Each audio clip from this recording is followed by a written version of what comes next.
हर शाम अंधेरा होने से पहले यह आदमी पूरे टाउन में घंटी बजाता है। आवाज सुनते ही सभी लोग तुरंत अपना काम छोड़कर घर लौट जाते हैं। सूरज ढलते ही दरवाजे खिड़कियां कसकर बंद कर दी जाती हैं और हर घर पर ताबीज वाला पत्थर टांग दिया जाता है, क्योंकि रात होते ही यह टाउन इंसानों का नहीं रह जाता। जंगल से अनगिनत राक्षस बाहर निकल आते हैं। वे मरे हुए इंसानों का रूप धरते हैं, लोगों को बहलाकर दरवाजे खुलवाते हैं और फिर उन्हें मारकर उनकी आंतड़ियां तक खा जाते हैं। सुबह होते ही वे वापस जंगल में गायब हो जाते हैं। इसीलिए लोगों को बचाने के लिए स्टीव हर शाम घंटी बजाकर चेतावनी देता है कि सूरज डूबने से पहले अपने घरों में छिप जाओ। 6 साल के बच्चे तक उसकी बात मानते हैं। लगातार 96 दिनों से इस टाउन में कोई भी उन राक्षसों का शिकार नहीं बना था, लेकिन अब यह रिकॉर्ड टूटने वाला था, क्योंकि उसी रात टाउन का एक आदमी बार के अंदर बुरी तरह नशे में धुत पड़ा था। उस हालत में उसे घर भेजना नामुमकिन था, इसलिए बार मालिक ने मजबूरन सारी खिड़कियां और दरवाजे बंद किए और उसे वहीं सोने के लिए छोड़ दिया। लेकिन दूसरी तरफ उसकी पत्नी और छोटी बेटी घर पर अकेली थी। काफी अंधेरा होने के बाद भी जब उसका पति वापस नहीं लौटा तो पत्नी ने दरवाजा कसकर बंद किया और बेटी को लेकर अंदर चली गई। जब रात और गहरी हो गई तब बच्ची अपने पापा के लिए प्रार्थना करने लगी। तभी उसे खिड़की पर उसकी दादी की आवाज सुनाई दी। उसने तुरंत वहां जाकर पर्दा हटाया। ध्यान से देखा तो बाहर उसकी मरी हुई दादी खड़ी थी। उसने बच्ची से कहा कि बाहर बहुत ठंड है और बस थोड़ी देर के लिए अंदर आना चाहती है। मासूम बच्ची उसके झांसे में आ गई और खिड़की खोलने लगी, लेकिन जब तक उसकी माँ ऊपर पहुंची तब तक बहुत देर हो चुकी थी।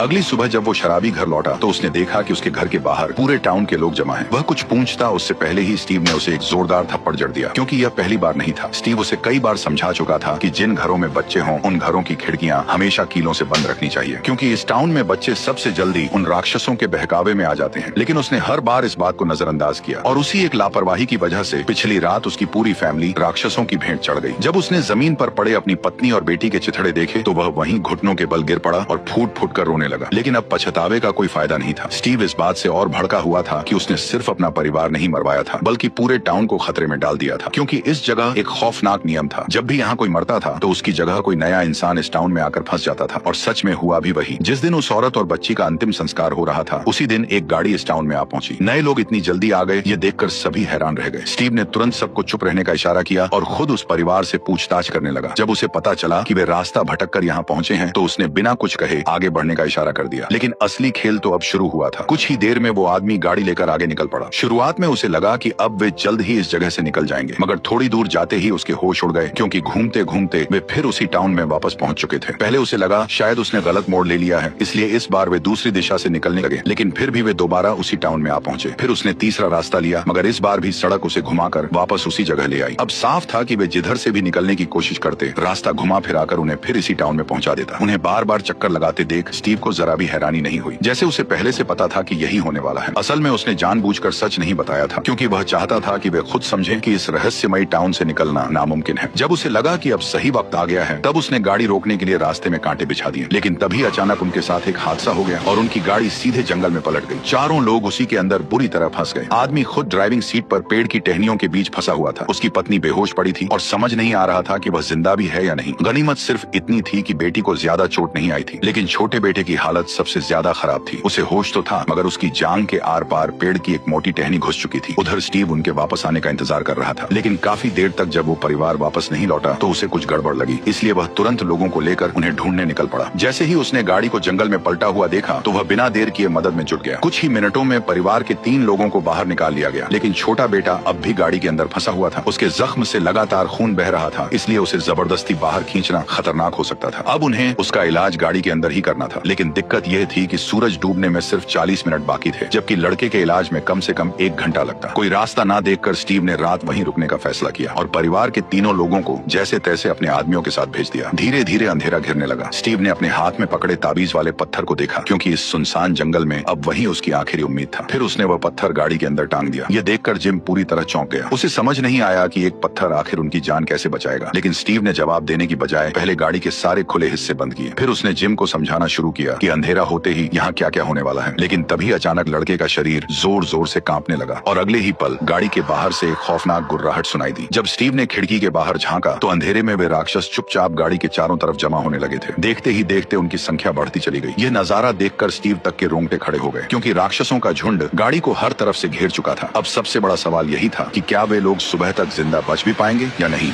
स्टीव को अब भी उस ताबीज वाले पत्थर पर भरोसा था, क्योंकि फिलहाल वही एक चीज थी जो उन राक्षसों को गाड़ी के अंदर आने से रोक रही थी। तभी अचानक बाहर से किसी के चिल्लाने की आवाज गूंज उठी। ऐसा लग रहा था जैसे कोई मदद के लिए पुकार रहा हो, लेकिन स्टीव तुरंत समझ गया कि यह राक्षसों का नया जाल है। वे इंसानों को बहकाकर खुद ही दरवाजा खुलवाना चाहते हैं। स्टीव तो उनकी चाल में नहीं आया, मगर जिम इस टाउन में नया था। उसे लगा कि शायद कोई रेस्क्यू टीम उन्हें बचाने आ गई है। बस यही सोचकर वह तुरंत दरवाजा खोलने के लिए बढ़ा, लेकिन स्टीव ने फौरन उसे गले से पकड़कर रोक लिया। उसने जिम की आंखों में देखते हुए कहा कि बाहर खड़े लोग इंसान नहीं हैं, वे खूंखार राक्षस हैं जो इंसानों के शरीर को चीरकर उनके अंदरूनी अंग तक खा जाते हैं। और अगर जिम सच में अपने बेटे को जिंदा देखना चाहता है तो उसे किसी भी हालत में सुबह होने तक गाड़ी के अंदर ही रहना होगा, क्योंकि सूरज निकलते ही वे सभी राक्षस खुद ब खुद गायब हो जाएंगे। यह सुनने के बाद जिम आखिरकार शांत हो गया, लेकिन उसे क्या पता था कि दूसरी तरफ रेस्क्यू टीम के साथ लौट रही उसकी फैमिली भी बड़ी मुसीबत में फंस चुकी थी। दरअसल रास्ते में उनकी गाड़ी अचानक पंचर हो गई और मजबूरी में सबको पैदल ही सेफ हाउस तक लौटना पड़ा। लेकिन अब रात हो चुकी थी और इस अंधेरे में बाहर हर तरफ वही खूंखार राक्षस घूम रहे थे। जैसे ही सेफ हाउस में मौजूद लोगों ने उन्हें बाहर भटकते देखा, उन्होंने बिना एक सेकंड गवाए अलार्म बजा दिया। एक ही पल में पूरा घर सतर्क हो गया। बाहर खड़े लोग चाहे जितना दरवाजा पीटते रहे, लेकिन अंदर किसी ने दरवाजा नहीं खोला, क्योंकि रात में कौन इंसान है और कौन राक्षस ये कोई नहीं जानता था। लेकिन उन्हें क्या पता था कि असली राक्षस तो चुपचाप सामने आ चुके थे। अचानक उनमें से एक राक्षस जूली से बात करने लगा। वह बार बार उसका नाम पुकार रहा था, मानो वह उसे पहले से जानता हो। ये देखकर जूली की आंखें तुरंत सुन्न पड़ गईं। इससे साफ था कि वह राक्षस की चाल में फंस चुकी है। गनीमत रही कि डिप्टी शेरिफ ने वक्त रहते लड़के पर गोली चला दी, लेकिन गोली लगने के बाद भी उसे कुछ नहीं हुआ। जब सबकी जान पर बन आई, तभी लीडर ने गंजे आदमी को तुरंत दरवाजा खोलने को कहा और इस तरह उन सबकी जान बच गई। लेकिन अंदर घुसते ही जूली और उसकी माँ को बांध दिया गया, क्योंकि यहाँ हर नए आने वाले के साथ यही किया जाता था, ताकि कोई राक्षस उनका चेहरा धरकर अंदर घुस न पाए। कुछ ही देर में माँ और बेटी को अलग अलग कमरों में बंद कर दिया गया। तभी लीडर ने जूली की माँ को समझाया कि डरने की जरूरत नहीं है। यहाँ मौजूद हर इंसान किसी न किसी हादसे की वजह से इस टाउन में फंसा है, और तुम लोग तो फिर भी खुशनसीब हो, क्योंकि कई लोग ऐसे भी थे जो आधी रात में इस टाउन में आ फंसे थे और कुछ समझने से पहले ही वे उन राक्षसों का खाना बन गए। लेकिन इस वक्त औरत को अपनी फिक्र नहीं थी, बल्कि उसे गाड़ी में फंसे उसके पति और बेटी की चिंता थी। उधर गाड़ी के बाहर अभी भी राक्षसों की चीख पुकारें रुक नहीं रही थी। कुछ तो धीरे धीरे गाड़ी की छत पर भी चढ़ चुके थे। ऐसे में स्टीव ने सबको शांत रहने को कहा। उसने भरोसा दिलाया कि जब तक ताबीज वाला पत्थर अपनी जगह पर टंगा है, तब तक कोई भी राक्षस गाड़ी के अंदर कदम नहीं रख सकता। और सच में कुछ ही देर बाद बाहर का सारा शोर थम गया और चारों तरफ खामोशी फैल गई। ऐसा लगा मानो खतरा फिलहाल टल चुका है, लेकिन असली मुसीबत तो अभी बाकी थी। अचानक आधी रात को जिम उठा और उसने अनजाने में ताबीज वाला पत्थर नीचे उतार लिया। डॉक्टर ने यह देखते ही उसे तुरंत रोकना चाहा, लेकिन तब तक बहुत देर हो चुकी थी।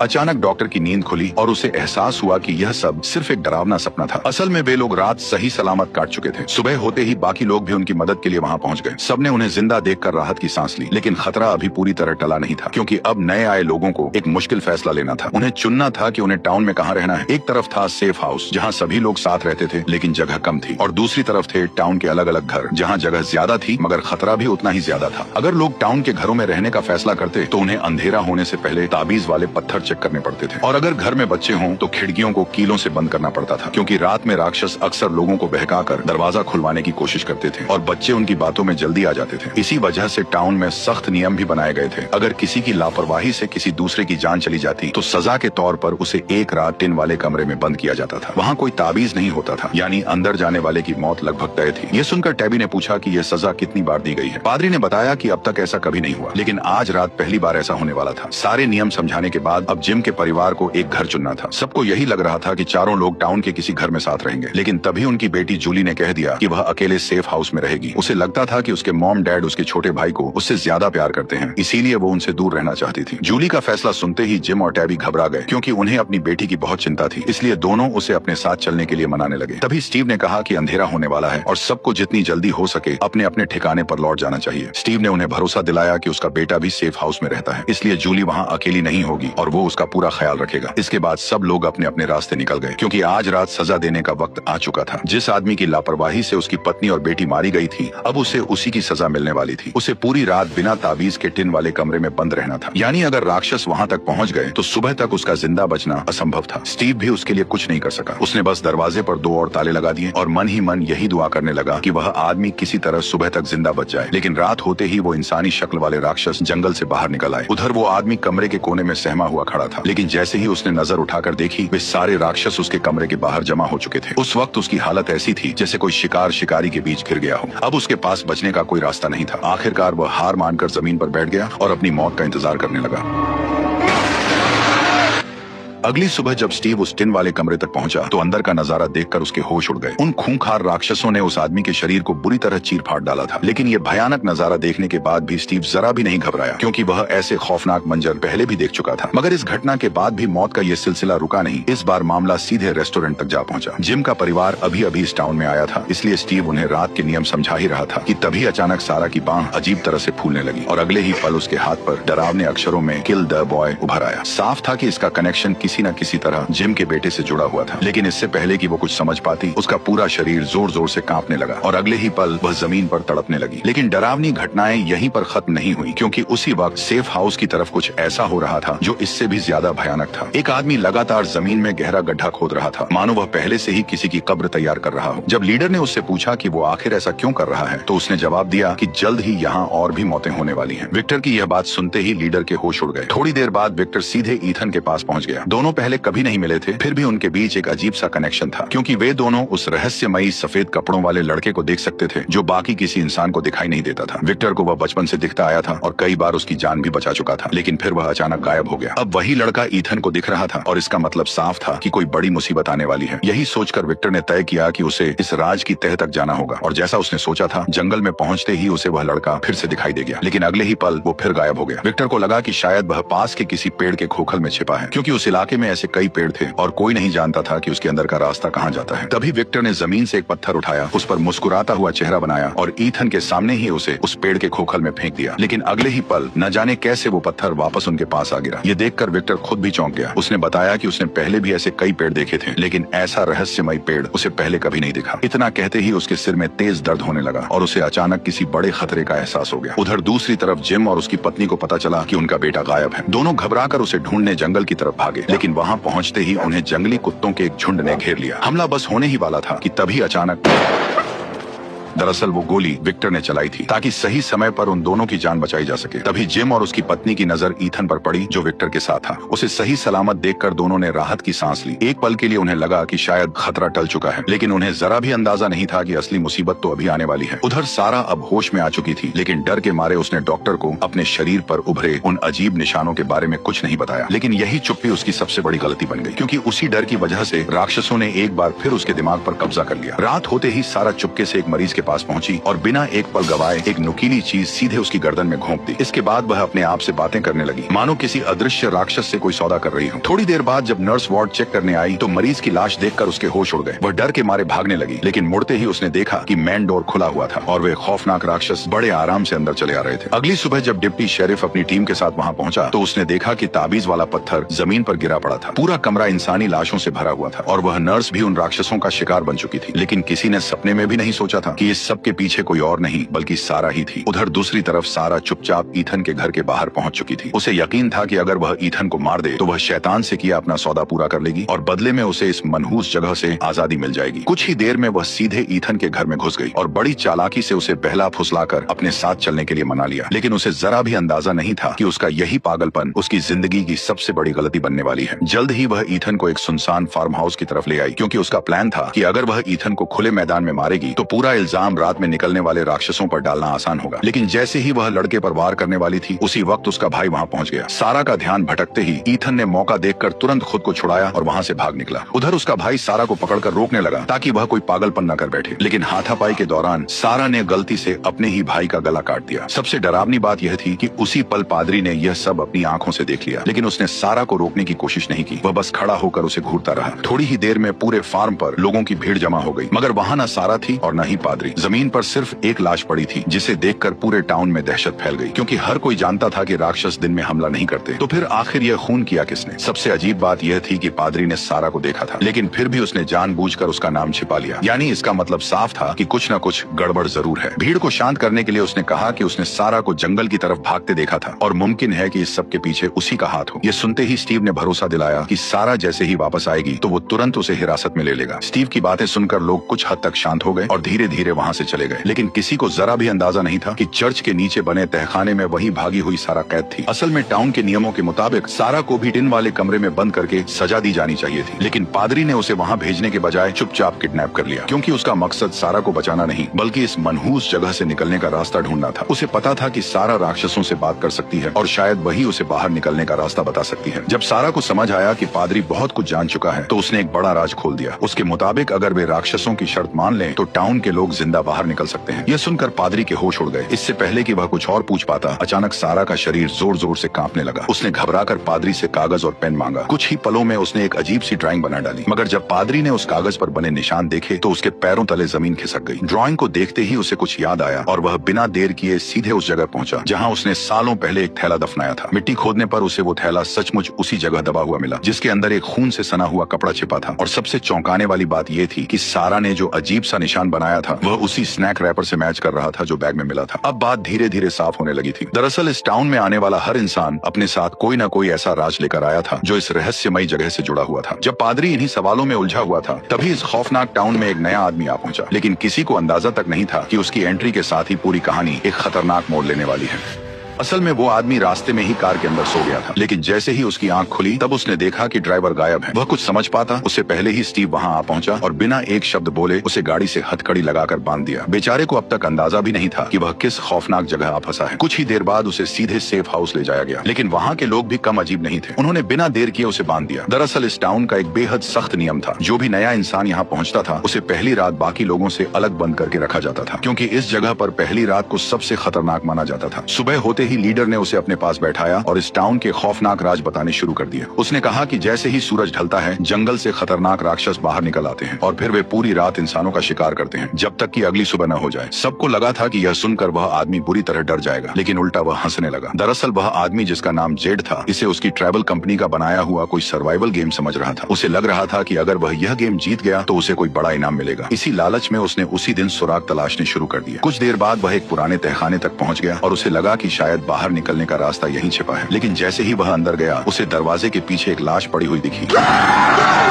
अचानक जेड घबराकर नीचे गिर पड़ा, लेकिन जब उसने दोबारा उठकर देखा तो लाश गायब हो चुकी थी। उसकी जगह सिर्फ एक अजीब निशान बचा था। ये देखकर जेड तुरंत वहां से भाग निकला, लेकिन उसका दिमाग अब भी उस नजारे को सच मानने को तैयार नहीं था। उसे लग रहा था कि तहखाने में जो लाश दिखी थी वह शायद सिर्फ उसका वहम था। लेकिन डिप्टी शेरिफ जैसे ही उसे कब्रिस्तान ले गया तब जेड की आंखों के सामने इस टाउन का खौफनाक सच खुल गया, क्योंकि वहाँ दफनाया गया आदमी कोई और नहीं बल्कि वही ड्राइवर था जो उसे यहाँ छोड़कर गायब हो गया था। ये देखकर जेड पूरी तरह हैरान रह गया। उसकी हालत बिगड़ती देख शेरिफ उसे तुरंत स्टेशन ले आया। वहाँ पहुंचकर उसने कहा कि इस टाउन का सबसे खतरनाक दुश्मन सिर्फ रात में घूमने वाले राक्षस नहीं है, बल्कि इंसान के अंदर बैठा डर है, क्योंकि वही डर लोगों से ऐसी गलतियां करवा देता है जो उन्हें मौत के और करीब ले जाती हैं। इसलिए अगर सच में यहाँ से निकलना है तो सबसे पहले दिमाग ठंडा रखना पड़ेगा। इतना कहते ही रेडियो से अचानक आवाजें आने लगी। उसे सुनते ही जेड के दिमाग में एक नया आइडिया आया। क्योंकि जेड पेशे से एक इंजीनियर था, इसलिए वह तुरंत रेडियो उठाकर बाहर भागा। उसे लगा कि अगर वह इस रेडियो को ठीक कर दे तो शायद बाहर की दुनिया से संपर्क किया न सकता है, लेकिन वह यह काम अकेले नहीं कर सकता था। इसीलिए वह तुरंत जिम के घर पहुंचा, क्योंकि इस तरह के सिस्टम्स की सबसे ज्यादा समझ उसी को थी। जैसे ही जेड ने उसे अपना प्लान बताया तब जिम बिना हिचकिचाए उसका साथ देने को तैयार हो गया। दोनों ने रेडियो को किसी ऊंची जगह पर ले जाकर सिंगल टेस्ट करने का फैसला किया, लेकिन उससे पहले जेड ने सोचा कि रेडियो की ताकत बढ़ानी पड़ेगी। इसीलिए वह वापस उसी जगह गया जहाँ उसकी कार पहली बार मिली थी। वहाँ से उसने गाड़ी के अंदर के जितने काम के पार्ट्स थे सब निकाल लिए और उनसे एक टेम्परेरी एंटीना तैयार कर लिया। इसके बाद जेड और जिम टाउन की सबसे ऊंची जगह पर पहुंचे। एंटीना को टेस्ट करने के लिए जिम तुरंत पेड़ पर चढ़ गया। जब लग रहा था कि सब कुछ तैयार है तभी अचानक पेड़ से खून की एक धार बहने लगी। जैसे ही उसने ऊपर देखा तभी उसके होश उड़ गए। पेड़ की डालियों पर कई लाशें लटक रही थीं और सबसे डरावनी बात यह थी कि वही रहस्यमय निशान फिर उसके सामने आ चुका था। वह कुछ समझ पाता उससे पहले ही एक गोली उसके कान के पास से निकल गई। जेड तुरंत जान बचाकर भागा, लेकिन हमला करने वाला साया उसके पीछे ही पड़ा रहा। कुछ ही दूर जाकर जेड जमीन पर गिर पड़ा और अगले ही पल वह साया उसके बिल्कुल सामने आ गया। जैसे ही वह उस पर हमला करने वाला था तभी अचानक उसके आसपास का पूरा माहौल फिर से नॉर्मल हो गया। उसके शरीर पर लगा खून भी अचानक गायब हो गया। ये देखकर साफ लग रहा था कि जेड को एक बार फिर कोई भयानक वहम हुआ था, लेकिन इस बार वह इतना बुरी तरह घबरा चुका था कि टेस्ट पूरा होने से पहले ही वहाँ से भाग निकला। लेकिन उसे जरा भी अंदाजा नहीं था कि उसके जाते ही रेडियो ने आखिरकार सिग्नल पकड़ लिया। हालांकि सिग्नल बहुत कमजोर था, लेकिन इतना साबित करने के लिए काफी था कि उसका प्लान सच में काम कर रहा था। कुछ ही देर बाद पूरे टाउन में अंधेरा छा गया और सभी लोग अपने अपने घरों में जाकर छिप गए। लेकिन उसी दौरान सेफ हाउस में एक बड़ी मुसीबत आ गई। रात के वक्त जब बाकी लोग गहरी नींद में सो रहे थे तभी वहाँ मौजूद एक आदमी चुपके से उठा और उसने उसने जाकर खिड़की का पर्दा हटा दिया। बाहर एक खूबसूरत औरत खड़ी थी जो आदमी को देखकर अजीब तरीके से मुस्कुरा रही थी। उसकी खूबसूरती को देखते ही आदमी की हवस जाग उठी। उसने बिना एक पल सोचे खिड़की खोलकर उसे अंदर बुला लिया। उसे क्या पता था कि उसकी यही बेवकूफी पूरे टाउन पर एक नई आफत बनकर टूटने वाली है। जैसे ही दोनों करीब आए, उस खूबसूरत लड़की का असली चेहरा सामने आ गया। उसके हाथों से नुकीले नाखून निकल आए और अगले ही पल उसने आदमी की जीभ काट ली।